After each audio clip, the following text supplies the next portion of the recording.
দুই একটি রাজনৈতিক দল, দুই একজন রাজনৈতিক ব্যক্তি যারা কথা বলেছিল না,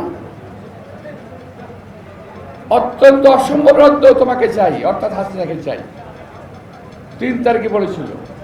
আবার একজন বলেছিল মৃত্যুর আগে মৃত্যু তোমাকে চাই, মৃত্যুর পরেও তোমাকে চাই, মৃত্যুর পরেও তোমার সঙ্গে থাকবো।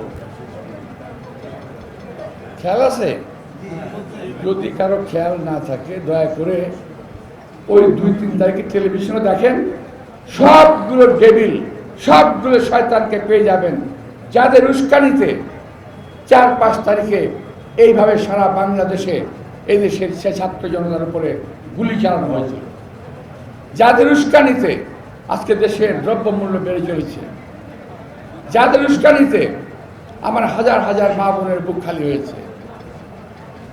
ওই উস্কানি তাদের ধরছে না, কারণ ওদের সবার সঙ্গে হাত মিলিয়ে ফেলেছেন বিশেষ একটি রাজনৈতিক দল, যারা বারবার আমাদেরকে দোষারোপ করে। আসলে নিজের দোষ ঢাকতে গিয়ে ওই বিএনপির মতো দোষারোপ করতেছে।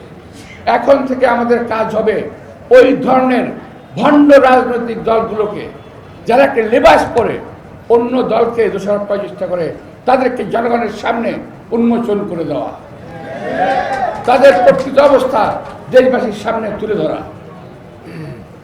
প্রিয় ভাইরা, নির্বাচন নিয়ে কথা বলছেন, কখনো বলেন যাবেন না, কখনো বলেন যাবেন, কখনো বলেন এইটা হলে যাব, কখনো বলেন ওইটা হলে যাব।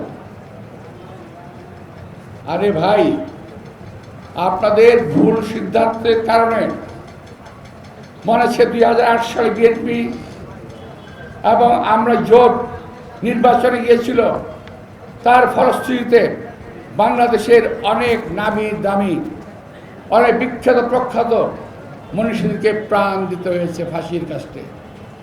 ওই রকম ভুল আর করবেন না দয়া করে। একটি ভুল লক্ষ লক্ষের মানুষের জীবন কেড়ে নিতে পারে। সুতরাং নির্বাচন নিয়ে কোনো টাল ভানা করবেন না।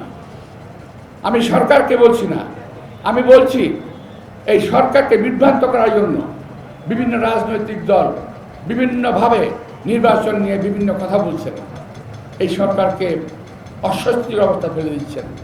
আমরা এই সরকারকে বলতে চাই, আপনারা ডিসেম্বরের ঘোষণা দিয়েছেন, ডিসেম্বরের নির্বাচন দিন, আমরা সকল সময় নির্বাচনের জন্য প্রস্তুত। যারা নির্বাচনের জন্য, নির্বাচনকে ব্যাহত করার জন্য, নির্বাচনকে প্রশ্নবিদ্ধ করার জন্য চেষ্টা করছেন, পক্ষান্তরে তারা দেশের স্বাধীনতার সার্বভৌমত্বকে ধ্বংস করার চেষ্টা করছেন। এদেশের মানুষের কথা বলার অধিকারকে হরণ করার চেষ্টা করছেন, এদেশের মানুষের ভোটের অধিকারকে হরণ করার চেষ্টা করছেন। দয়া করে আপনাদেরকে বলবো, দেশপ্রেমে উদ্বুদ্ধ হয়ে এই সমস্ত কাজ থেকে বিরত থাকুন।